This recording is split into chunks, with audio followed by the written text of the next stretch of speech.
নমস্কার, আপনারা দেখছেন Ishaan Bangla night bulletin news powered by SR dental studio. সঙ্গে রয়েছে আমি কুমকুম। সংবাদ শুরু করার আগে দেখে নেব আজকের বিশেষ সংবাদ শিরোনাম। অসমের ভূমি বাংলাদেশে মিয়ামুক্ত করবই, দৃঢ়তার সঙ্গে ঘোষণা হিমন্তের।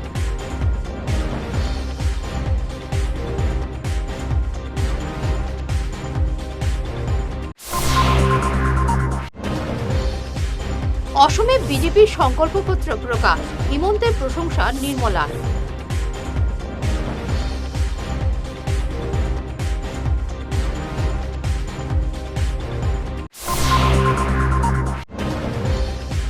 মানকাজারে কংগ্রেসের নির্বাচনী সভায় জনজোয়ারে ভাসলেন গৌরব।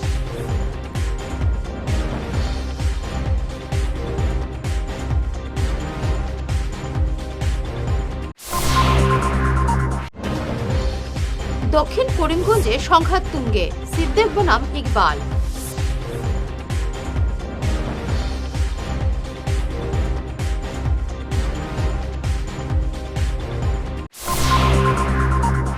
শুরু করছে বিস্তারিত ঈশান বাংলা নাইট বুলেটিন নিউজ। গত 5 বছর আমি অবৈধ অনুপ্রবেশকারী বাংলাদেশি মিয়ার হাত এবং পা ভেঙেছি। ফের মুখ্যমন্ত্রী হলে আগামী 5 বছরে অসমের মাটি বাংলাদেশি মুক্ত করব। বাংলাদেশের দখলে থাকা 1 ইঞ্চি জমিও কেড়ে আনব। দৃঢ়তার সুরে এই ঘোষণা করলেন মুখ্যমন্ত্রী হিমন্ত বিশ্ব শর্মা। তার দাবি, এখন দিশপুরের আশেপাশে আর বাংলাদেশের দেখা পাওয়া যায় না।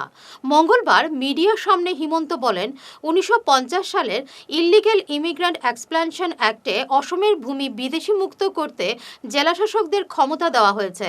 বিজেপির সংকল্পপত্রে এর স্পষ্ট উল্লেখ করা হয়েছে। আসুন শুনি কি বললেন হিমন্ত। অসমৰ মাটি বিদেশী মুক্ত, অসমৰ ভূমি বিদেশী মুক্ত কৰিবৰ বাবে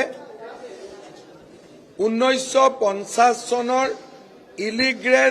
ইলিগেল ইমিগ্ৰেণ্টছ এক্সপালছন এক্ট, ইয়াক মুক্তভাৱে আৰু শক্তিশালীভাৱে প্ৰয়োগ কৰিবলৈ আমি জিলা আয়ুক্তসকলক অধিকাৰ দিম, যাৰ জৰিয়তে জিলা আয়ুক্তসকলে সন্দেহযুক্ত বাংলাদেশীক 24 ঘণ্টাৰ ভিতৰত ৰাজ্যখনৰ পৰা বহিষ্কাৰ কৰাৰ অধিকাৰ লাভ কৰে।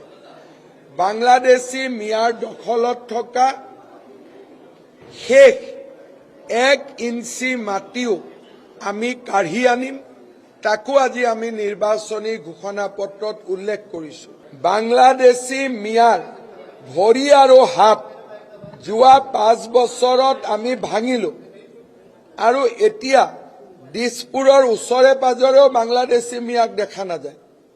আমাৰ প্ৰতিশ্ৰুতি যে এইবাৰ বাংলাদেশী মিয়াৰ আমি পলিটিক্যালি রাজহাড়ডালু ভাঙি দিব।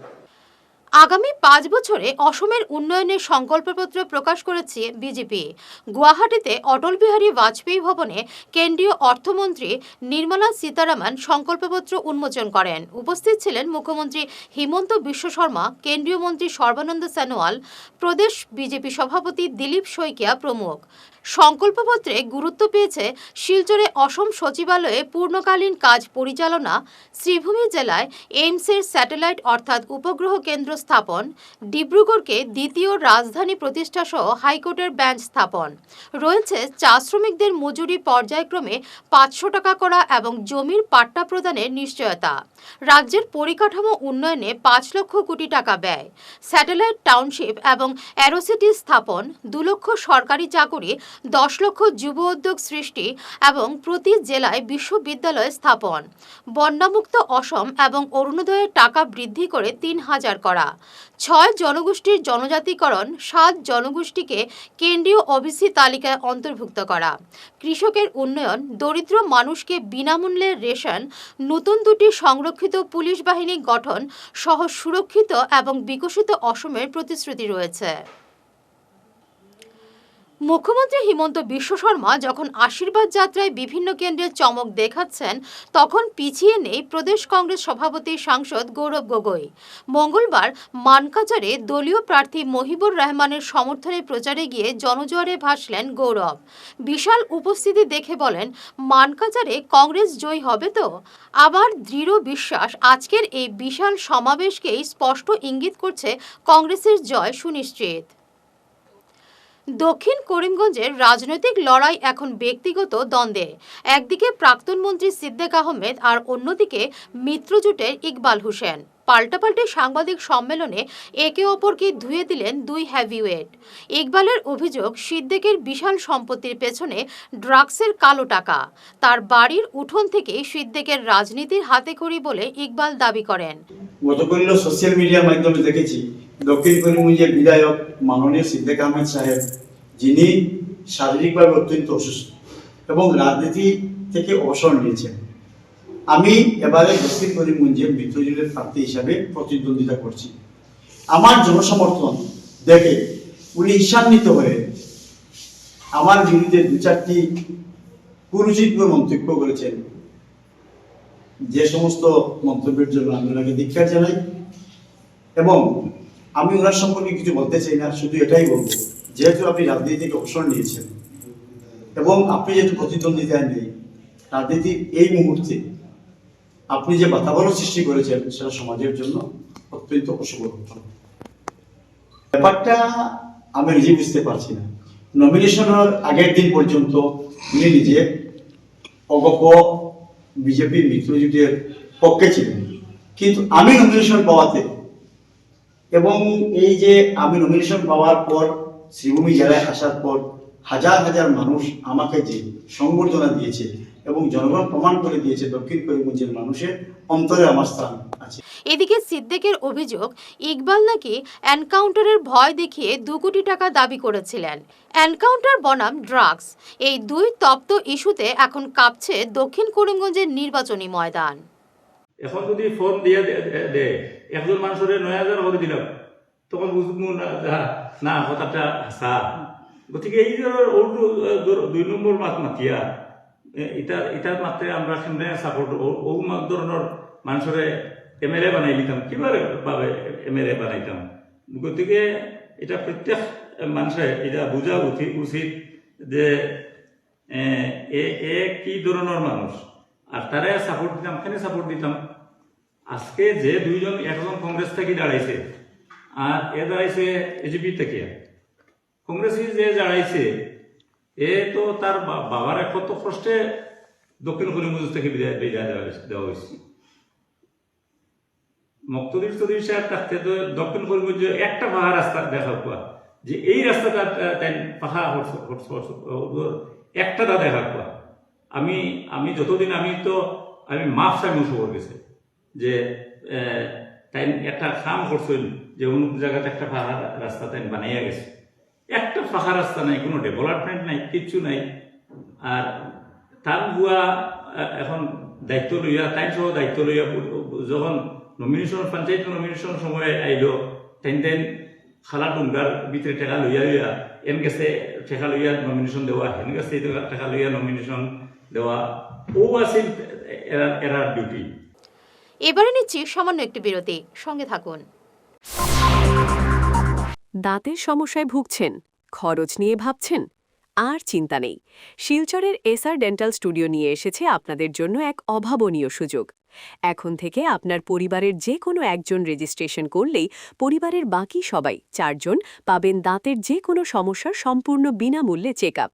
হ্যাঁ, ঠিকই শুনেছেন, একজনের খরচে সুস্থ থাকবে পুরো পরিবার। এই বিশেষ সুবিধাটি পাবেন আগামী 30শে এপ্রিল পর্যন্ত। তাই দেরি না করে আজই চলে আসুন আর আপনার হাসি আরও উজ্জ্বল করুন। আমাদের ঠিকানা SR dental studio, Rangirkhari, Silchar, SR metro ঠিক উপরতলায়। Phone number 8638246619। শহর বদলায়, ফ্যাশন বদলায়, কিন্তু কিছু আবেগ চিরকাল অমলিন। শিলচরের খান জুয়েলার্সে পা রাখতেই সেই আভিজাত্যের ছোঁয়া অনুভব করলাম। শান্ত পরিবেশ, মার্জিত ডেকোরেশন আর হীরা সোনার এক অনন্য সংগ্রহ। প্রতিটি গয়না যেন নিখুঁত শিল্পকর্ম। আধুনিক এক্সক্লুসিভ ডিজাইনের সঙ্গে রয়েছে ৫১ বছরের অটুট বিশ্বাস ও ঐতিহ্য। মায়ের জন্য ভালোবাসার উপহার হোক বা জীবনের বিশেষ মুহূর্ত, খান জুয়েলার্স মানেই স্মৃতিকে করে তোলা আরও মূল্যবান। আপনি কবে আসছেন আপনার প্রিয় মুহূর্তটি সাজাতে? Dear parents, students, and well-wishers, you all know Vivekananda Senior Secondary School, also known as Vivekananda Junior College, was established in 2003 at Chenkuri Road, Silchar, pin code 788007, having science, arts, commerce streams. Every year in HS examination, our students have been passing out with positions, distinctions, star marks, and huge numbers of letters. In degree unit, we have Encipal Memorial Degree College, which was established in 2010 and affiliated under Assam University. Both of our institutions have been guided gracefully by the experienced and qualified faculties in well-infrastructure, environmental-friendly institution. For more details, contact over the given numbers. ফিরে এলাম অন্যান্য সংবাদ নিয়ে। ধলাইয়ে কোমর বেঁধে মাঠে নেমেছেন BJP প্রার্থী অমিয় কান্তি দাস। নরসিংপুরে আয়োজিত এক বিশাল পৃষ্ঠা প্রমুখ সম্মেলনে কর্মীদের মধ্যে নয়া উন্মাদনা সৃষ্টি করলেন তিনি। সাংসদ পরিমল শুক্লবৈদ্যর উপস্থিতিতে এদিনের সভায় দলের নির্বাচনী ইস্তেহার বা সংকল্পপত্র তুলে ধরা হয়, যেখানে জোর দেওয়া হয় বিভিন্ন বিষয়ের উপর। আমরা বলি সর্বান খলিদং ব্রহ্ম, ভগবান সর্বভূতে বিরাজিত। আমরা সেই দল, একাত্ম মার্গদর্শন আমাদেরকে সেই শিক্ষা দিয়েছে, আমরা সেই শিক্ষায় শিক্ষিত। আর বলছি মানুষ, পশু, পাখি, কীট, পতঙ্গ, গাছপালার মধ্যে কোনো প্রভেদ নেই। এই কারণে নেই যে আমরা একে অপরের পরিপূরক। গাছপালা না থাকায় যেভাবে অক্সিজেন পাবে আমরা মারা যাব। দক্ষিণ কৃষ্ণপুর এলাকায় নির্বাচনী কার্যালয় উদ্বোধনের মাধ্যমে প্রচারের নয়া বার্তা যোগ করলেন কংগ্রেস প্রার্থী আমিনুল হক লস্কর। সোমবার এক জনবহুল সভায় সুনাইর বিধায়ক করিমউদ্দিন বরভূইয়াকে তীব্র আক্রমণ শানান তিনি। আমিনুল হকের অভিযোগ, বিধায়ক নিজের কেন্দ্রের উন্নয়নের বদলে মুখ্যমন্ত্রীর ওকালতি করতে বেশি ব্যস্ত থাকেন। তিনি দাবি করেন, মুসলিম অধ্যুষিত এলাকা হওয়া সত্ত্বেও অরুণোদয় বা উদ্যমিতার মতো সরকারি প্রকল্পগুলো থেকে বঞ্চিত হচ্ছেন মহিলারা। নিজের রাজনৈতিক অবস্থান পরিবর্তন প্রসঙ্গে তিনি রসিকতা করে বলেন, সুনাইয়ের মানুষ তাকে খারাপ বলবেন না, শুধু গায়ে থাকা জার্সির জন্য দূরে ছিলেন, এখন জার্সি বদলে সবার আশীর্বাদ নিতে এসেছেন। তখন একটার পর একটা কিভাবে মুসলমানকে হয়রানি করা যায় উনি প্রচেষ্টা চালাচ্ছেন। আজকে মাদ্রাসা বিল পাস করেছেন, 2100 মাদ্রাসা বন্ধ হয়েছে, সিনিয়র টাইটেল মাদ্রাসা। আজকে খাজি বিল নিয়ে আমরা খাজি যত আসামের যত খাজি আছে সব খাজি সাসপেন্ড করে দেবো। আজকে আসামে যেভাবে অমানবিক উচ্ছেদ চলে, আজকে আসামের মানুষেরা এরা কেউ বাংলাদেশি নাই। বর্তমান বিজেপি সরকার প্রমাণ করতে পারেননি যে আসামের মুসলমানরা বাংলাদেশি, কারণ এনআরসি হওয়ার আগে বলা হয়েছিল যে আসামের বেশিরভাগ বাংলাদেশি আছে। আর এনআরসি হওয়ার পরে দেখা গেছে 19,000 আসামের মানুষ, 19 লাখ আসামের মানুষের জনসংখ্যা এনআরসিতে নাম আছে। এর মধ্যে প্রায় 14 লাখ হিন্দু বেঙ্গলের নাম আছে, মাত্র 5 লাখ মুসলমানের নাম আসেনি। কোন মুসলমানের নাম? যেটা স্বামীর নাম আছে, বউর নাম নাই, ছেলের নাম আছে, বাবার নাম নাই, এটা ভুল বসত হয়েছে। কিন্তু দেখা গেছে এনআরসির পরে আসামের সবগুলা মুসলমান মানুষ এই আসামের নাগরিক, কেউ বাংলাদেশি না, কেউ বাংলাদেশ না আসে। কিন্তু মুখ্যমন্ত্রী চিহ্নিত করে মুসলমানকে হয়রানি করছে, মিয়া বলে, মিয়ারাই বাংলাদেশ। এখন মিয়া বলতে বলতে শুধু মুসলমান জাতকে মিয়া বলা শুরু করেছে। শিলচর রংপুর বাজার এলাকার বাসিন্দা দুলু বাউরি আর নেই। সোমবার রাত 11:45 শিলচর মেডিকেল কলেজ হাসপাতালে তিনি শেষ নিঃশ্বাস ত্যাগ করেন। দীর্ঘদিন ধরে তিনি কিডনিজনিত রোগে আক্রান্ত ছিলেন। গতকাল বাড়িতে শারীরিক অবস্থার অবনতি হওয়ায় তাকে শিলচর মেডিকেল কলেজ হাসপাতালে ভর্তি করা হয়, কিন্তু শেষ রক্ষা হয়নি। মেডিকেলে চিকিৎসাধীন অবস্থায় তিনি মারা যান। বয়স ছিল 53 বছর। রেখে গেছেন স্ত্রী, 2 পুত্র এবং অসংখ্য আত্মীয় স্বজন। শেষ করার আগে বিশেষ ঈশান বাংলা নাইট বুলেটিন নিউজ আরও একবার। অসমের ভূমি বাংলাদেশে মিয়ামুক্ত করবই, দৃঢ়তার সঙ্গে ঘোষণা হিমন্তের।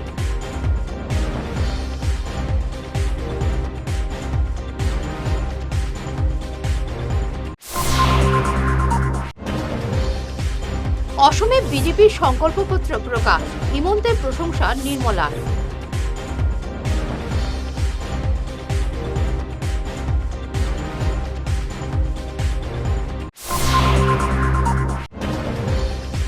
মানকাচারে কংগ্রেসের নির্বাচনী সভায় জনজোয়ারে ভাসলেন গৌরব।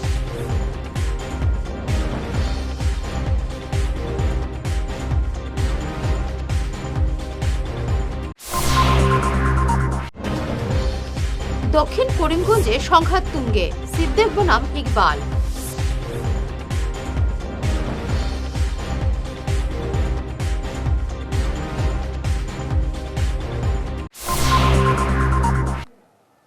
এখনকার মতো নাইট বুলেটিন নিউজ এই পর্যন্তই। নমস্কার।